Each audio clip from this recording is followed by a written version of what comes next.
Continuando con punto y coma, vamos a recibir con muchísimo agrado al profesor Juan de la Cruz, historiador dominicano, catedrático de la Universidad Autónoma de Santo Domingo, a quien damos la bienvenida con punto y coma. Bienvenido, profesor, ¿cómo se siente? Muy bien, Juan Antonio. Estamos aquí a tu disposición para hablar de este tema tan interesante siempre, como es la guerra de la restauración. A propósito, sí, estamos en el mes de agosto y la fecha del 16 de agosto tiene, me imagino, una connotación muy especial para los dominicanos. ¿Qué podríamos decir en ese sentido, profesor de la Cruz? Sí, la connotación de esta fecha es porque justo un 16 de agosto del año 1863, los dominicanos y dominicanas reafirmamos nuestra decisión de ser un pueblo libre, soberano, independiente, como lo habíamos logrado el 27 de febrero del año 1844, y los restauradores lo que hacen es restaurar esa independencia que habíamos logrado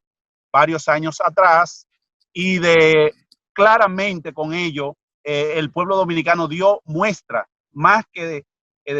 decidida de que no estaba dispuesto a ser parte de otra nación como quiso el general Pedro Santana a partir del 18 de marzo del año 1861. Profesor Juan de la Cruz, ¿realmente luce exagerado decir o es una realidad que la auténtica independencia del pueblo dominicano se produce un 16 de agosto con el grito de Capotillo? Lo que podemos decir es que con ese hecho el pueblo dominicano reafirmó, como dije ahorita, una vez más su decisión de ser un pueblo libre y soberano, como siguiendo la misma directriz que Duarte, que Mella, Sánchez habían pautado junto a los demás trinitarios, con lo que fue la fundación de la Sociedad Secreta de la Trinitaria. Lo que hacen es darle continuidad a ese proceso. Y es tan así que los tres padres de la patria estuvieron vinculados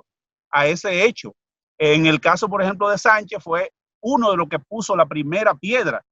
entre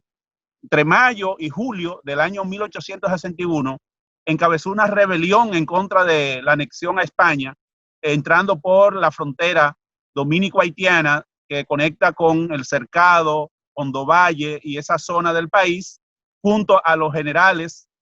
José María Cabral y Fernando Taveras, los cuales cada uno tenía un frente. Por ejemplo, en el caso de Sánchez, el frente que iba a llegar hasta San Juan de la Maguana. En el caso de José María Cabral, el frente que saldría desde las Matas de Farfán también hacia Santo Domingo, y por el otro, Fernando Taveras desde Neiva, que iba a llegar igualmente hasta Santo Domingo, para juntos tomar la ciudad de Santo Domingo y de una u otra manera destituir al gobierno anexionista que encabezaba en ese momento el general Pedro Santana. ¿Por qué se habla, profesor Juan de la Cruz, historiador dominicano, catedrático de la Universidad Autónoma de Santo Domingo? ¿Por qué se hace referencia a que la guerra restauradora fue una guerra internacionalista? ¿Realmente hubo un enfrentamiento ante una potencia concretamente? Claro, el pueblo dominicano enfrentó a una de las potencias más fuertes que había en ese momento, tanto en nuestro país como en el Caribe y a nivel mundial. Por ejemplo, en ese momento, España tenía dos colonias en el Caribe, de un lado Cuba y del otro lado Puerto Rico, y con la anexión de nuestro país a España pasamos a ser la tercera colonia que tenía España en el Caribe, las únicas colonias que tenía, en este caso España, en América, porque todas las demás naciones lograron independizarse de España, sobre todo entre los años 1810 y 1895, como es el caso de la propia Cuba, que finalmente logró su independencia en 1895, pero tomando como ejemplo Cuba, lo que fue la acción de los restauradores.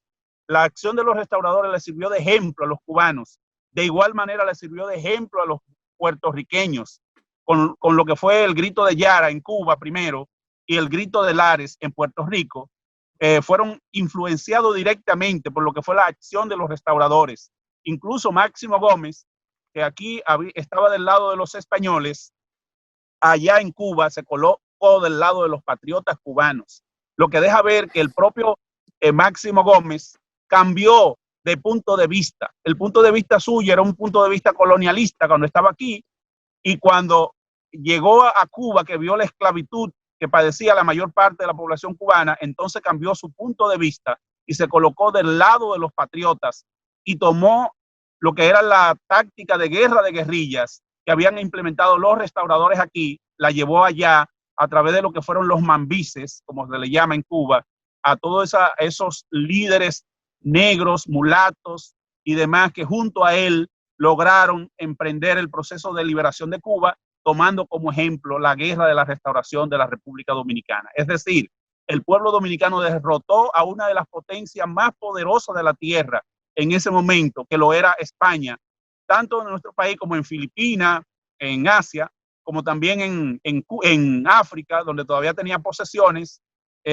Prácticamente el país demostró la disposición a reafirmar su sentido de dominicanidad, su sentido de independencia y de soberanía.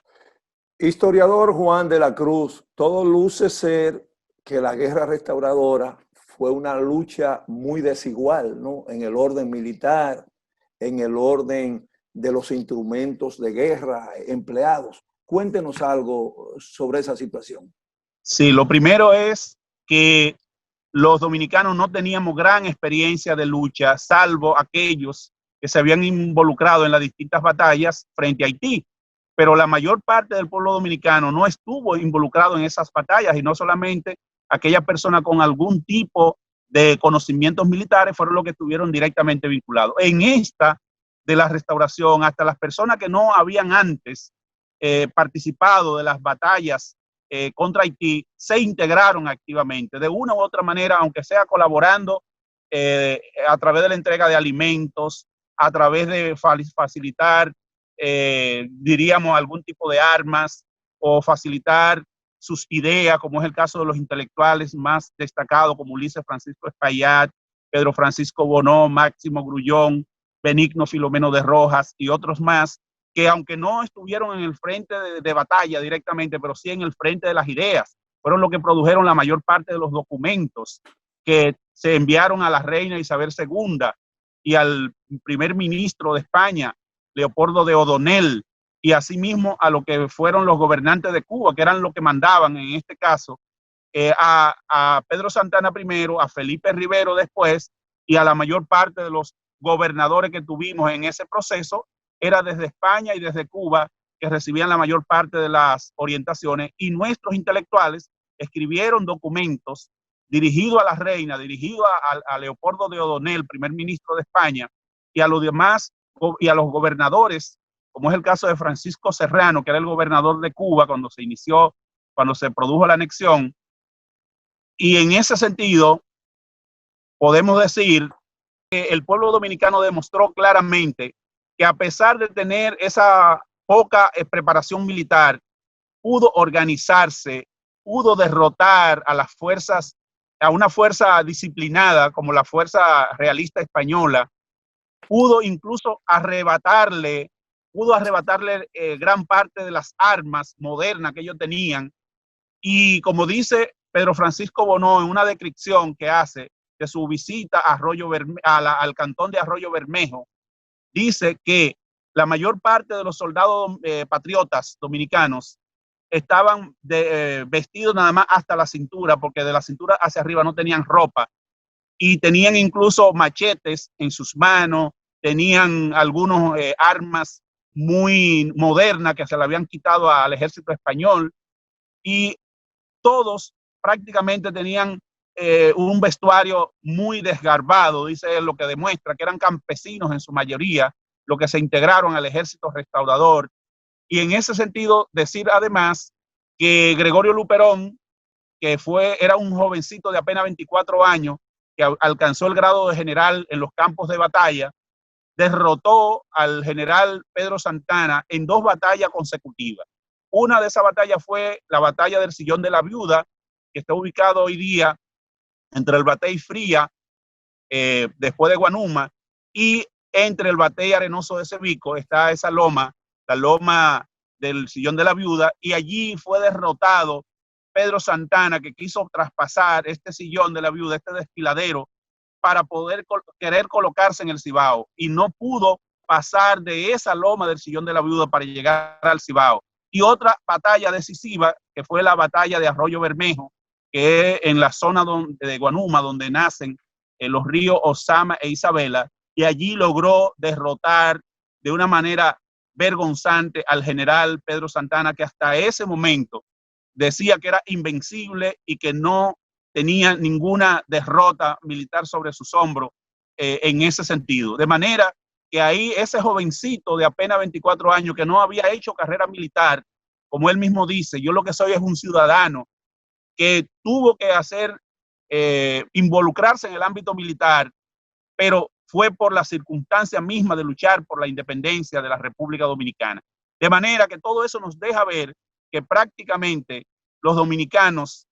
luchamos contra una gran potencia. En definitiva, todo ello nos deja ver claramente que todos los sectores de la vida nacional se integraron activamente en este proceso. Por eso se puede decir que la guerra de la restauración es una guerra popular, es una guerra de liberación, una guerra donde el método de guerra de guerrilla y donde el incendio, que incluso está incluido en nuestro himno nacional, cuando habla del incendio que atónito deja de Castilla al soberbio León, es una muestra de que el incendio también fue otra acción que tomaron los restauradores, tanto en Santiago como en Puerto Plata,